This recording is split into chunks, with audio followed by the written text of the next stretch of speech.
Assalamualaikum warahmatullahi wabarakatuh. Bismillah, alhamdulillah, wassalatu wassalamu ala rasulillah wa ala alihi wa sahbihi wa man tabi'a hudah. Wala hawla wala quwwata illa billah, amma ba'd. Allah manfa'na bima 'allamtana wa 'allimna ma yanfa'una wa zidna ilma, amin ya rabbal alamin. Fadilatal muhtaramin, para alim, para ulama, para sepuh bini sepuh, hadirin hadirat jamaah Masjid Agung Kudus rahimakumullah wa radhiya ankum wa barakalakum. Marilah sebelum kita lanjutkan kajian dirasah Qur'aniyah tafsiriyah dari kitab Tafsir Hadaiqur Rauhi war Raihan pada malam hari ini, kita terlebih dahulu berniat bersama-sama untuk i'tikaf di masjid. Bismillahirrahmanirrahim. Nawaitul i'tikafa fi hadzal masjidi sunnatan lillahi ta'ala. Untuk menyambungkan pembahasan, perlu kita ulas sedikit bahwasanya Allah Subhanahu wa ta'ala di dalam Al-Quran tidak sungkan-sungkan untuk memberikan kepada kita contoh-contoh daripada hal-hal yang remeh seperti pembahasannya nyamuk, ada lalat dan lain-lain. Kalau orang mukmin, orang muslim dan yang memang muttaqin menerima semua apapun yang ada dari Allah Subhanahu wa ta'ala. Mau Allah bahas pembahasan yang sangat berat ya diterima, membahas ringan ya diterima dengan penuh keimanan. Cuman ada orang-orang yang tidak menerima dengan konsep tersebut. Makanya ada tuduhan bahwasanya masa Allah Subhanahu wa ta'ala yang katanya Tuhan tapi firmannya mengandung hal-hal remeh seperti pembahasannya nyamuk. Maka dikatakan oleh Allah, wa ma yudillu bihi illal fasiqin. Orang-orang yang tersesat dan tertipu dengan tuduhan-tuduhan seperti itu hanyalah orang-orang yang fasik. Lalu siapakah orang-orang fasik itu? Kemarin sudah kita sampaikan, yaitu seperti firman Allah Subhanahu wa ta'ala di terusannya di surat Al-Baqarah ayat yang ke-27. Allah berfirman, alladzina yanquduna ahdallahi min ba'di mitsaqih. Orang-orang fasik, orang-orang yang dianggap sudah tidak taat kepada Allah Subhanahu wa ta'ala adalah orang-orang yang membatalkan, menggagalkan perjanjian-perjanjian mereka dengan Allah Subhanahu wa ta'ala. Nah, perjanjian kita dengan Allah itu kemarin ditafsiri banyak sekali. Banyak sekali. Ada yang mengatakan ahdallah itu artinya amrullah. Berarti orang yang membatalkan amrullah berarti membatalkan semua perintahnya Allah Subhanahu wa ta'ala, tidak mengikuti perintahnya Allah. Ada yang dikatakan kalau para ulama, maka ulama ini yang dimaksud adalah kalau mereka menggagalkan perjanjian mereka dengan Allah, berarti para ulama ini tidak memberikan pelajaran yang benar kepada jamaahnya. Ada yang diumpet-umpetin. Nah, ini salah satunya.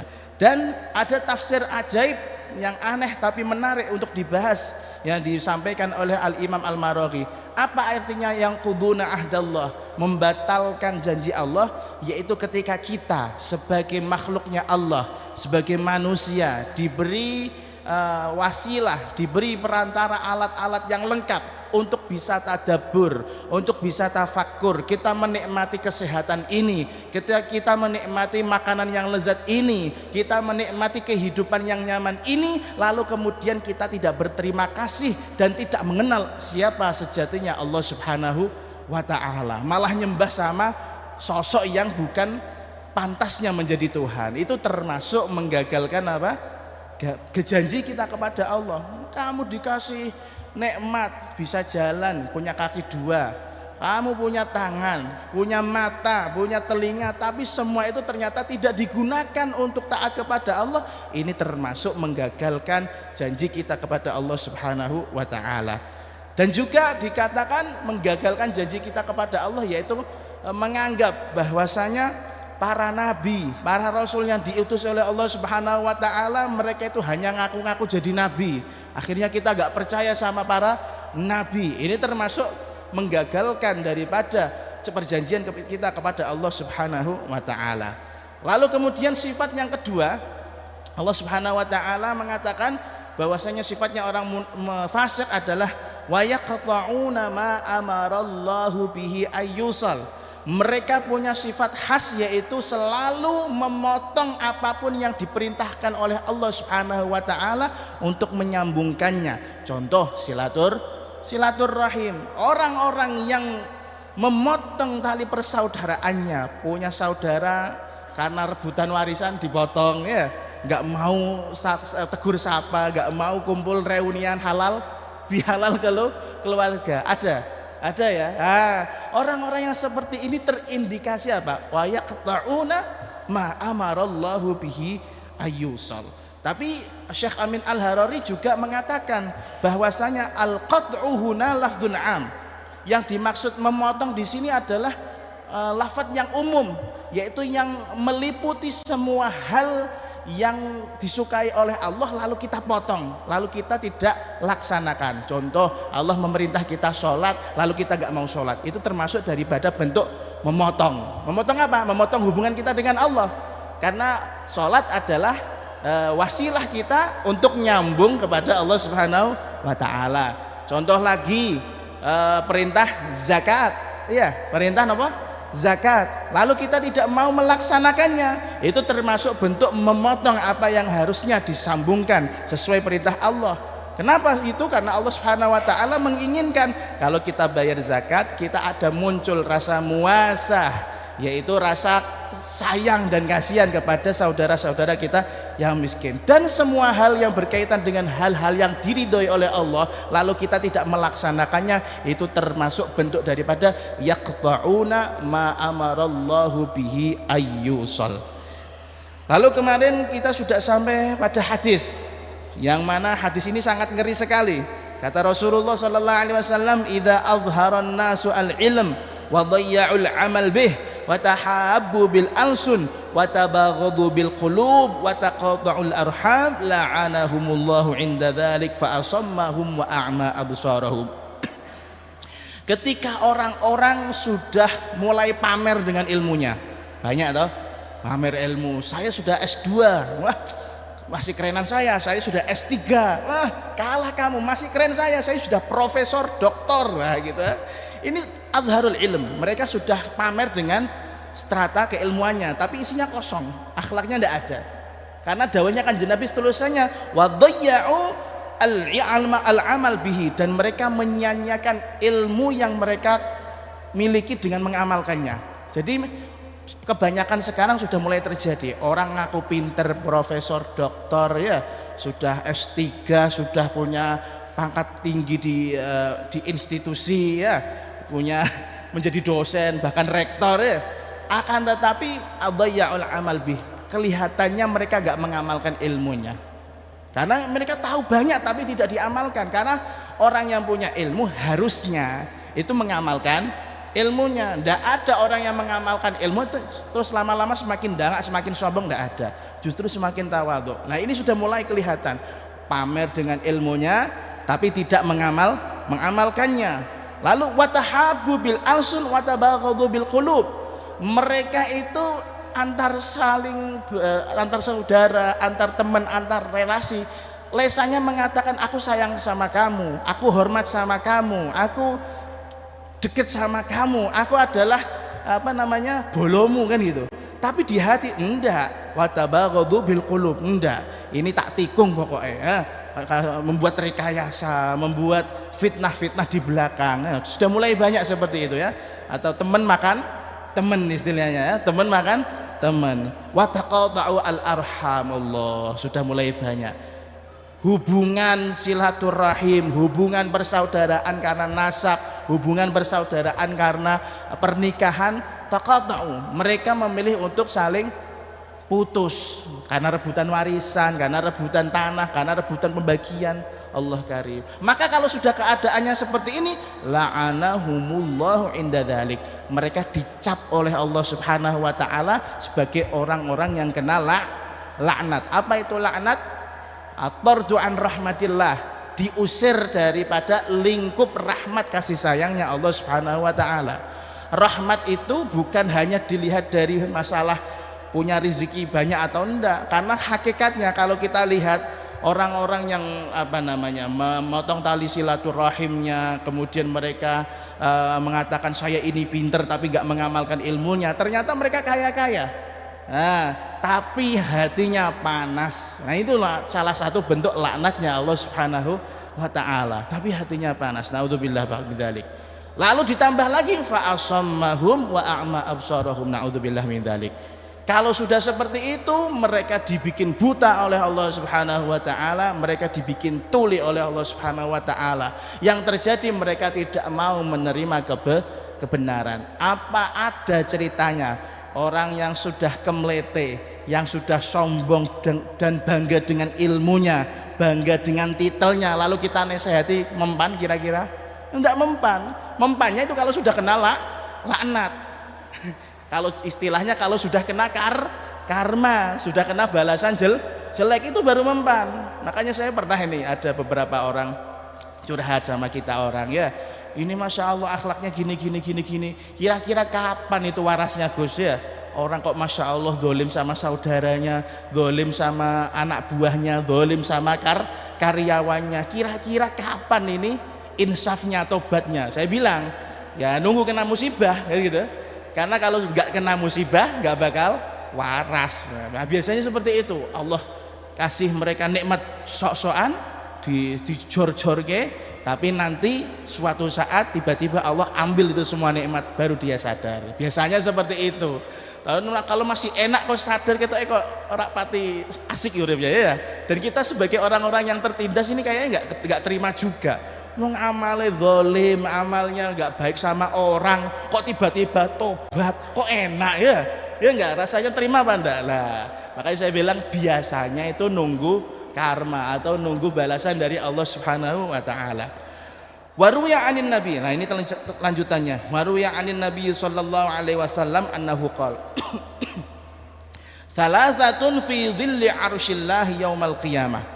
Kanjeng Nabi Muhammad SAW pernah meriwayatkan, memberikan hadis kepada kita. Apa itu? Kata beliau, ada 3 golongan orang yang nanti di hari kiamat mendapatkan naungan daripada arasy-Nya Allah Subhanahu wa taala.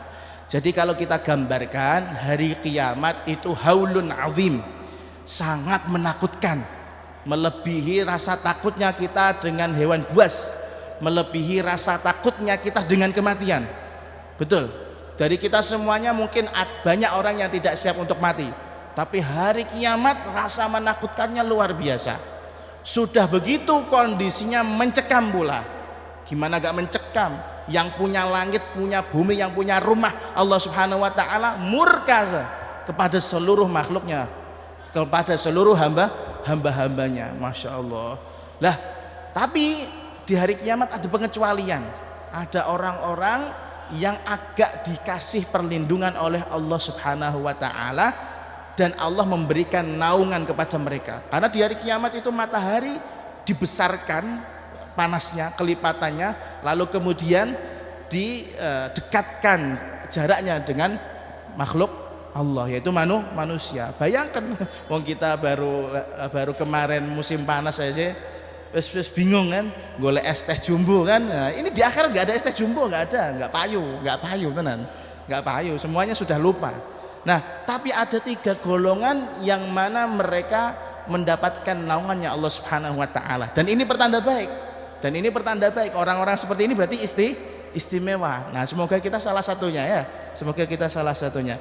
Apa itu? Imra'atun mata anha zawjuha wa taraka 'alaiha yataman shighara fa khutibat falam tatazawwaj wa qalat aqumu 'ala aitami hatta yughnihumullahu ta'ala aw yumit. Yang pertama, yang mendapatkan keistimewaan, mendapatkan naungannya Allah Subhanahu wa taala adalah seorang wanita yang ditinggal mati suaminya, janda. Siapa yang pengen jadi janda? Oh, di sini lanang kabeh. Lanang kabeh ora dadi rondo. Nggih. Janda yang memiliki anak-anak kecil. Masih punya anak-anak yang masih kecil-kecil.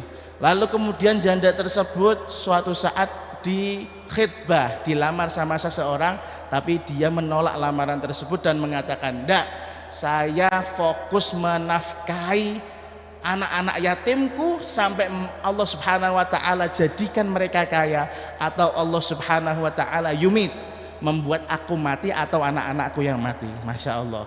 Jadi janda yang tidak nikah lagi fokus napa? Ngerumati anak-anaknya. Oh, ini istimewa. istimewa. Siapa yang berharap jadi janda? Lanang kabeh, gak ono ya. Naudzubillah dzalik ya. Jadi janda-janda seperti ini malah justru diistimewakan oleh Allah Subhanahu wa taala. Tentunya jalan rezekinya yang halal kalau cari nafkah ya, bukan yang ngapunten seperti yang terjadi di luaran sana. Jadi janda-janda yang ditinggal mati oleh suaminya, punya anak kecil-kecil, dia fokus mencari nafkah, fokus mendidik anak-anaknya sehingga anak-anaknya menjadi orang yang besar dan sampai akhirnya meninggal. Nah, orang-orang yang seperti ini, janda-janda seperti ini nanti di akhirat mendapatkan arasnya Allah Subhanahu wa taala. Nah, ini nggak mungkin kita karena kita laki-laki semua.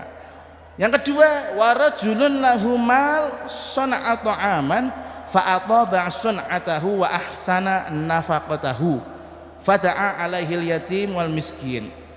Yang kedua, yang mendapatkan tempat istimewa, mendapatkan naungan arasnya Allah Subhanahu wa taala di hari kiamat adalah orang yang punya harta, punya uang, lalu kemudian dia gunakan uang tersebut untuk membuat makanan dan makanannya dibikin seenak mungkin, lalu kemudian diberikan dengan cara yang terbaik. Dia undang anak-anak yatim, undang anak-anak miskin untuk dikasih makan. Berarti orang yang bikin jamuan tanpa syarat. Sekarang kan beda deh. Wong gawe hajatan selamatan itu kan ada syaratnya.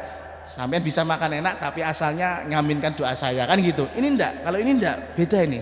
Rajulun lahumal, dia memang punya uang terus sedekah gitu aja. Kalau sekarang prakteknya mungkin susah.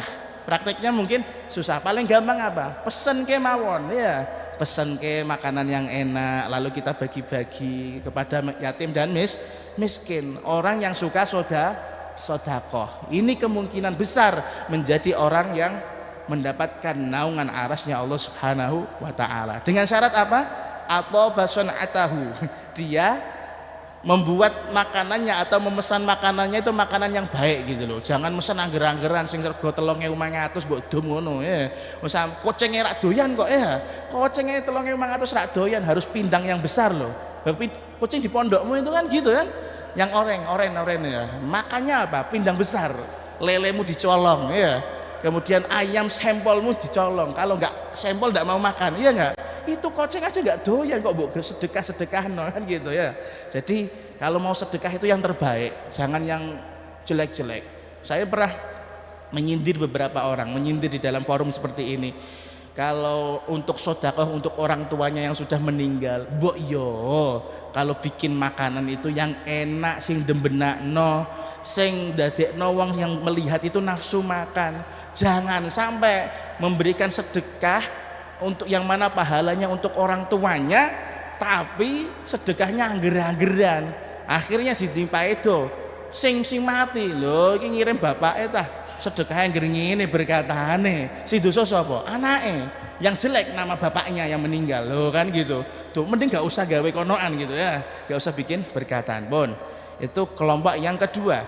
Lalu kelompok yang ketiga, warajulun wasalar rahim yuwassa'lahu fi rizqih wa yumattu lahu fi ajalih wa yakunu tahta dhilli arsy rabbih. masyaallah. Ini orang yang ketiga atau golongan yang ketiga yang mendapatkan naungan arasnya Allah Subhanahu wa taala adalah orang-orang yang saleh yang selalu berusaha mempererat tali persaudaraannya.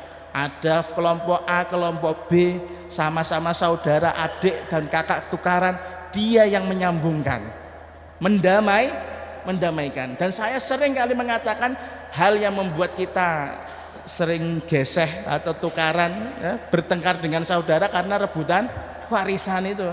Maka jangan jadi setannya, jadilah malah malaikatnya. Karena janjinya Kanjeng Nabi apa? Mendapatkan dhillul arsy, mendapatkan naungan arsy di hari kiamat. Sebelum dia mendapatkan dhillul arsy atau naungan arsy, kata Rasulullah, yuwassa'lahu fi rizqih, rizkinya dilapangkan oleh Allah Subhanahu wa taala. Makanya introspeksi kita, kalau kita punya rezeki punya ma'isyah kok susah banget, iku mbok menawa, bukan korupsinya yang kurang ya. Dosa naudzubillah. Itu mbok menawa karena kita memutus tali silaturahim. Coba sambung sama orang yang kamu benci, kira-kira silaturahim sama dia, walaupun dia nggak menerima, tapi kita berusaha, insya Allah dijembar ke rizkine. Wa yumaddu lahu fi ajalih, nanti ajalnya diperpanjang oleh Allah Subhanahu wa taala, ada extra time-nya. Mungkin bagi sebagian orang ada yang mengatakan, loh, kata Allah kan la yastakhiruna sa'atan wala yastaqdimun, semua makhluknya Allah Subhanahu wa taala punya jatahnya sendiri-sendiri di dunia. Kalau sudah saatnya mati ya mati gitu.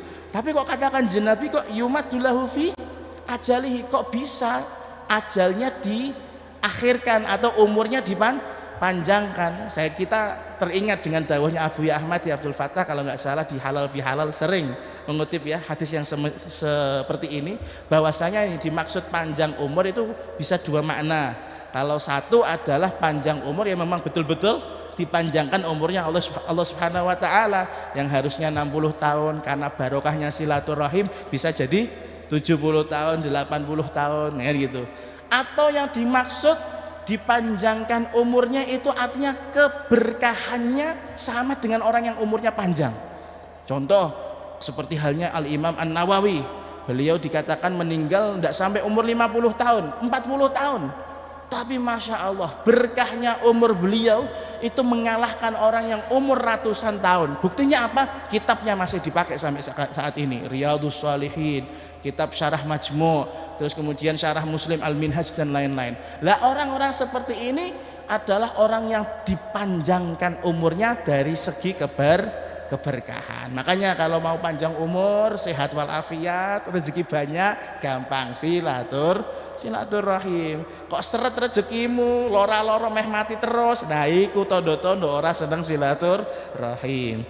Wa yakunu tahta dhilli arsy rabbih. Insyaallah semoga kita semuanya bisalah untuk mengikuti dawuhnya Rasulullah sallallahu alaihi wasallam. Kembali lagi kepada ayat. Bismillah. Alhamdulillah.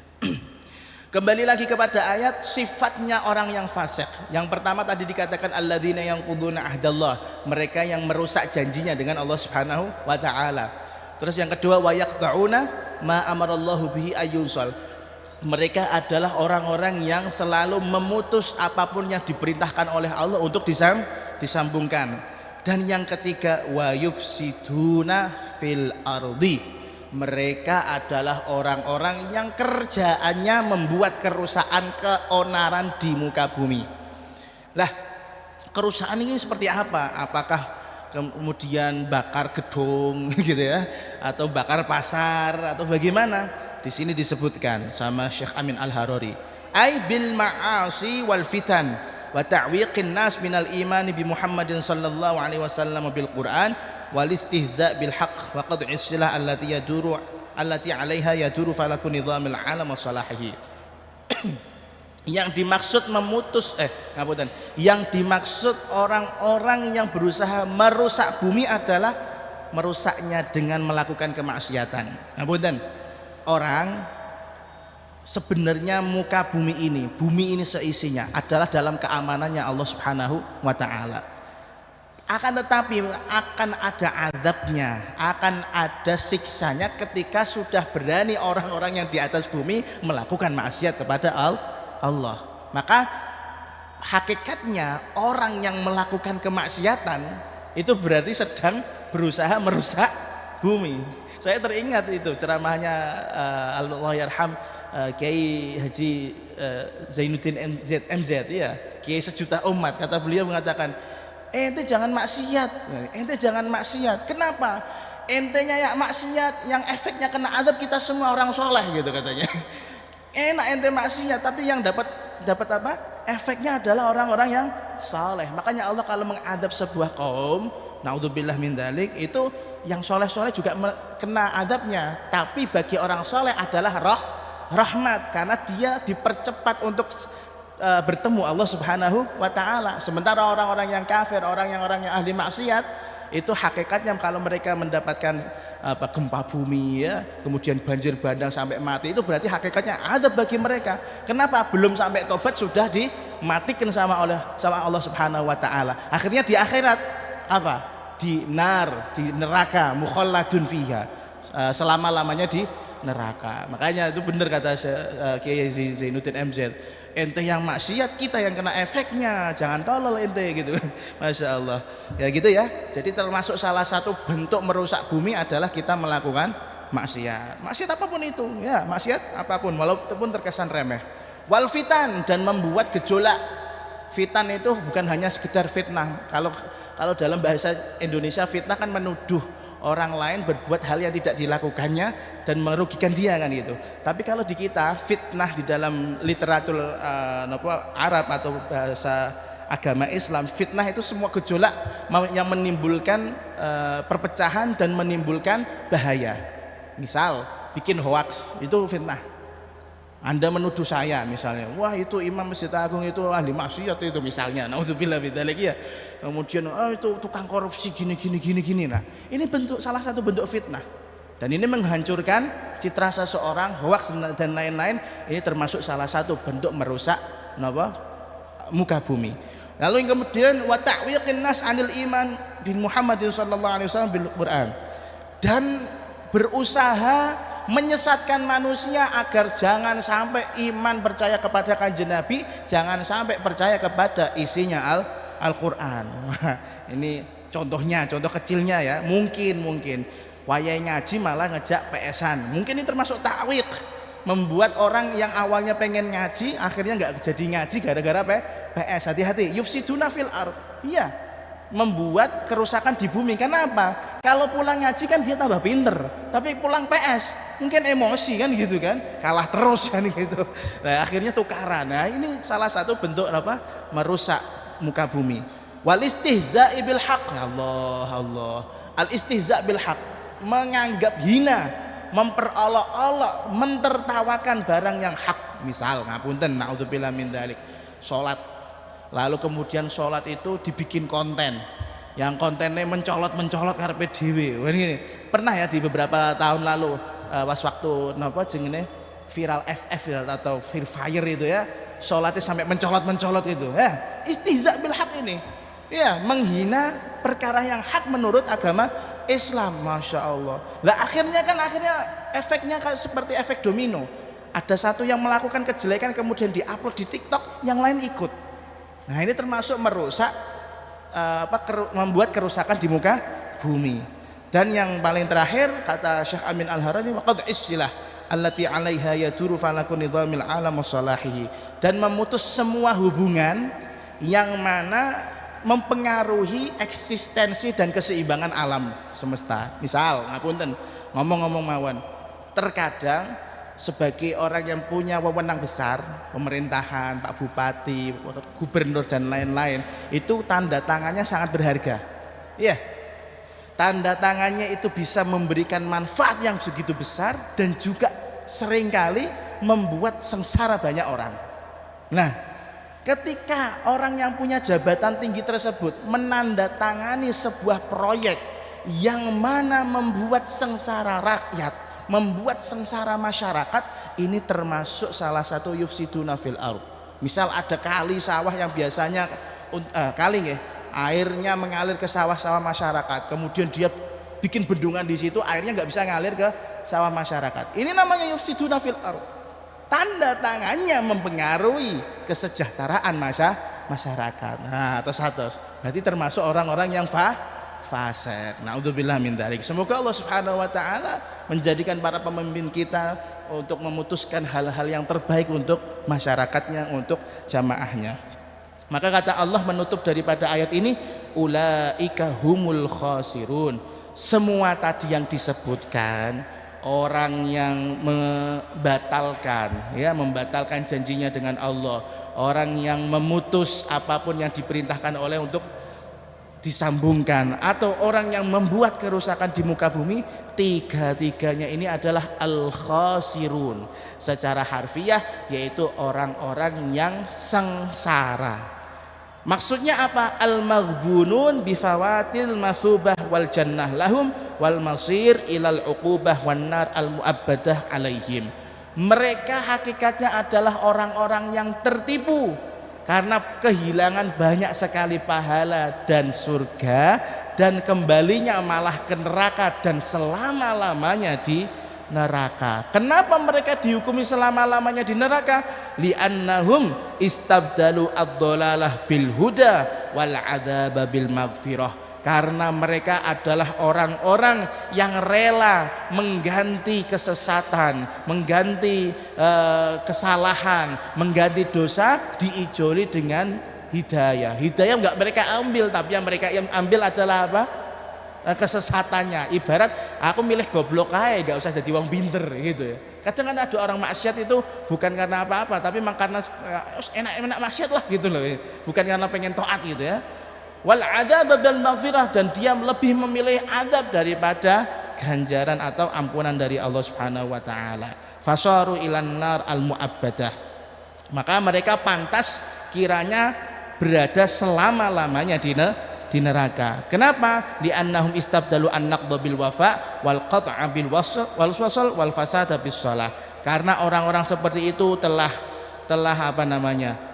telah memilih untuk membatalkan janji, lebih memilih untuk memutus apa yang harus disambung, dan lebih memilih untuk membuat kerusakan di muka bumi. Nah ini naudzubillah min dalik. Jadi kita harus hati-hati jangan sampai masuk 3 golongan tersebut.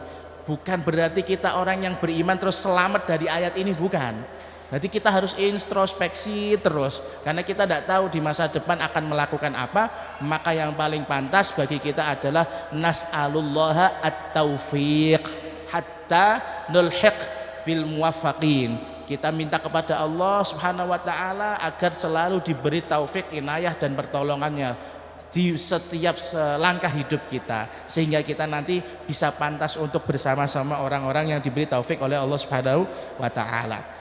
Waruwiyah, dan diriwayatkan annahu laisa min mu'minin wala kafir illa walahu manzil wa ahl wa khatam fil jannah. Ketahuilah bahwasanya setiap orang mukmin yang terlahir di bumi, setiap orang kafir yang ada di muka bumi ini, itu sebenarnya sudah punya jatah blok istimewa, komplek istimewa perumahan di surga, lengkap dengan isi-isinya, lengkap dengan khotimnya atau pembantunya. Iya. Jadi sampai orang kafir pun Allah Subhanahu wa taala sudah kasih itu jatah.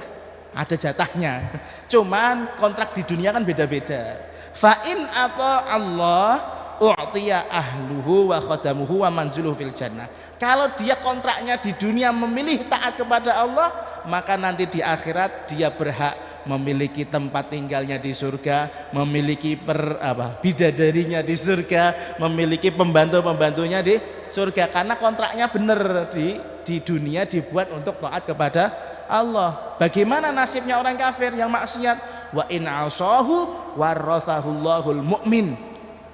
Kalau dia sampai bermaksiat, maka jatahnya dia yang harusnya punya tempat di surga, punya istri di surga, punya pembantu di surga, punya bidadari di surga, semuanya diwariskan atau diberikan kepada mukmin yang lainnya. Contoh, Mas Rahmatillah Ustadz kita, Masya Allah, orang saleh ya, dia sudah dikontrak di bumi ini, berikrar, saya berkontrak dengan Allah Subhanahu wa taala untuk selalu taat kepada Allah. Nanti jangan kaget Mas Rahmatillah, di akhirat loh, saya rasanya nggak pernah deh mendapatkan perjanjian rumah punya 10 rumah seperti ini. Dari mana datangnya? Apa amalan saya, kan gitu kan? Ternyata ada orang kafir yang mana dia punya komplek di surga tapi diberikan pada si Rahmatillah. Masya Allah, Masya Allah, kan gitu kan. Jadi jangan kaget, orang-orang mukmin itu nanti tuh bingung loh, omahku kok akeh, pembantuku kok akeh, permaisuri napa sini, bidadariku kok banyak gitu ya.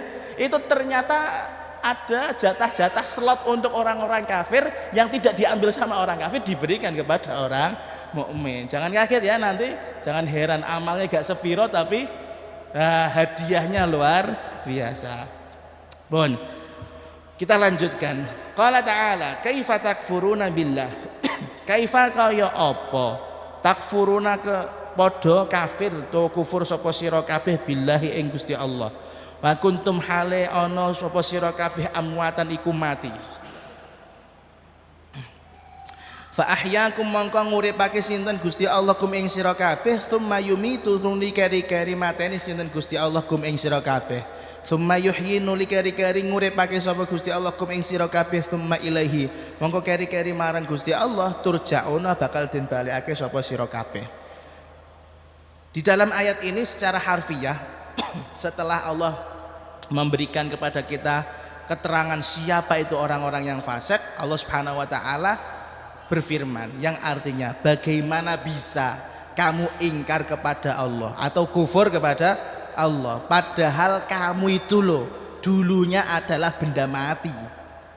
Kuntum amwatan, kalian itu benda mati, bukan siapa-siapa. Lalu dialah Allah yang menghidupkan kamu. Nanti kemudian dia juga Allah yang akan mematikan kamu. Setelah dimatikan apa yang terjadi? Dia akan menghidupkan kamu kembali dan kepada dialah kalian akan dikembalikan. Kita harus tahu munasabah atau hubungan korelasi ayat ini kemudian ayat alladzina yang quduna dengan ayat sebelumnya. Hubungannya apa? Kan di sini disebutkan oleh Syekh Amin Al-Harari. Allah karim. Khitabnya. Setelah Allah Subhanahu wa taala, kata Syekh Amin Al-Harari, setelah Allah Subhanahu wa taala berbicara tentang sifat-sifatnya orang-orang fasik yang mana mereka tidak terima kalau Allah Subhanahu wa taala mendatangkan pembahasan tentang apanya? Nyamuk, dan kemudian disebutkan bagaimana jeleknya kelakuan mereka, membatalkan janji mereka dengan Allah, memutuskan apa yang harus disambungkan, lalu kemudian mereka melakukan kejahatan, keburukan di muka bumi. Maka sudah saatnya Allah Subhanahu wa taala wajjahal khitaba ilaihim fi hatainil ayatain. Sudah saatnya Allah Subhanahu wa taala langsung ngomong sama pelakunya. Kalau tadi dikatakan ini masih ciri-cirinya saja, kalau sekarang langsung sama orangnya. Wah, ayo adu duel langsung ae, ra usah ewoh-ewoh. Tak gasake sisan nek cara sakniki ya. Disindir gak kena diomonge langsung kan gitu kan. Wajjahal khitab fi hatainil ayatain. Lah khitabnya bagaimana? Kaifa takfuruna billah ay kaifa tajhaduna biwahdaniyatillah. Bagaimana bisa kamu itu kafir, tidak percaya dan mengingkari Allah Subhanahu wa taala sebagai Tuhan yang Maha Esa. Wa ma'akum ma yusarrifukum 'anil kufri ilal iman minad dalail anfusiyah wal afaqiyah. Padahal di hadapan kamu itu banyak sekali ayat-ayat, banyak sekali tanda-tanda yang mana seharusnya dengan memikirkan ayat-ayat tersebut kamu tidak akan kafir. Kamu lihat, kamu punya jantung, kamu punya mata, kamu punya paru-paru, itu beli apa enggak? Siapa yang ngasih? Aku, kan kata Allah seperti itu. Ngono kok mbok pikir kok ora iso, kan gitu. Sekarang kita ngomong bumi, bagaimana kalau bumi ini tidak menjadi bumi yang tenang, selalu gempa terus? Apa kira-kira kamu hidup? Bisa hidup? Waja'ala lakumul ardha firasya, kami jadikan apa? Bumi itu terbentang, pola sakarepmu dhewe kepenak. Ngono kok ora mbok pikir, kan gitu. Bagaimana kamu bisa kufur padahal Allah Subhanahu wa taala itu membagikan rezekinya tanpa pilih-pilih. Nek wayahe mangan ya iso mangan kowe. Wayah ana udara oksigen kamu enggak pernah diminta kuotan apa jenenge notanya kan gitu. Gak pernah totalan kamu. Kok ngono kamu kafir sama Allah Subhanahu wa taala. Maka kata-kata kaifa takfuruna ini ditafsiri oleh Syekh Amin Al-Harari at-ta'jub, merasa heran. Ayo wong diwehi utek waras, dikasih otak yang bisa berpikir dengan baik, tapi dia masih milih untuk kafir kepada Allah Subhanahu wa taala. Lebih anehnya lagi, wa kuntum amwatan. Pikir, kamu dulu itu enggak siapa-siapa kalau bukan Allah yang melahirkan. Kuntum amwatan ay ajsaman la hayata laha, anasir wa aghdiyah wa nutfah wa mudghan mukhallaqah wa ghair mukhallaqah.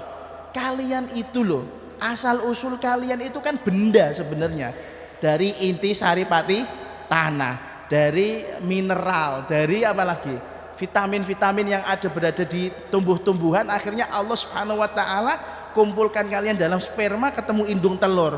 Coba indung telur sperma ketemu kok jadi kue. Nah itu loh. Pikir kamu tuh siapa? Kuntum amwatan, kalian itu bukan siapa-siapa. Karena hakikatnya kita akan diberikan nyawa oleh Allah Subhanahu wa taala selama sudah 4 bulan di dalam kandungan ibunda kita. Tsumma qala la yanbaghi wa la yaliqu bikum al-kufr wallahu a'lamu bis-shawab. Bismillahirrahmanirrahim. Alhamdulillahirabbil alamin. Allahumma shalli ala sayyidina Muhammad wa ala alihi washabihi ajmain. Rabbana anfa'na bima 'allamtana, rabbi 'allimna alladhi yanfa'una, rabbi faqihna wa faqih ahlana wa qarabatin lana fi dinina ma'a ahli al-qudri untha wa dhakar, rabbi waffiqna wa waffiqhum lima tartadi qawlan wa fi'lan karamah warzuqil kulla halalan da'imah وأخلا أتقياء علماء نحظى بالخير ونكفى كل شر ربنا أصلح لنا كل شؤون وأقر بالرضا منك العيون واقضي عنا ربنا كل الديون قبل أن تأتينا رسل المنون واغفر استر أنت أكرم من ستر وصلاة الله تغشى المصطفى من إلى الحق دعانا والوفاء بكتاب فيه للناس شفاء وعلى الآل الكرام الشرفاء وعلى الصحب المصابيح الغرر اللهم اهدنا بهداك واجعلنا ممن يسارع في رضاك ولا تولنا وليا سواك ولا تجعلنا ممن خالف أمرك وعصاك وحسبنا الله ونعم الوكيل ولا حول ولا قوة إلا بالله العلي العظيم. يا ربنا اعترفنا بأننا قد عرفنا وأننا أسرفنا على لظى أشرفنا فتب علينا توبة تغسل لكل حوبة واستر لنا العورات وآمن واغفر لوالدينا ربي ومولودينا والآل والإخوان وسائر الخلان وكل ذي محبة وجيرة أو صحبة والمسلمين آمين. ربي اسمع فضلا وجودا من نال باكتساب منا بالمصطفى الرسول نحظى بكل سول صلى وسلم ربي عليه عد الحب وآله عدد نشي صحبي والحمد للإله في البدء والتناهي والحمد للإله في البدء والتناهي صلى الله على سيدنا محمد وآله وصحبه وسلم والحمد لله رب العالمين ثم السلام عليكم ورحمة الله وبركاته.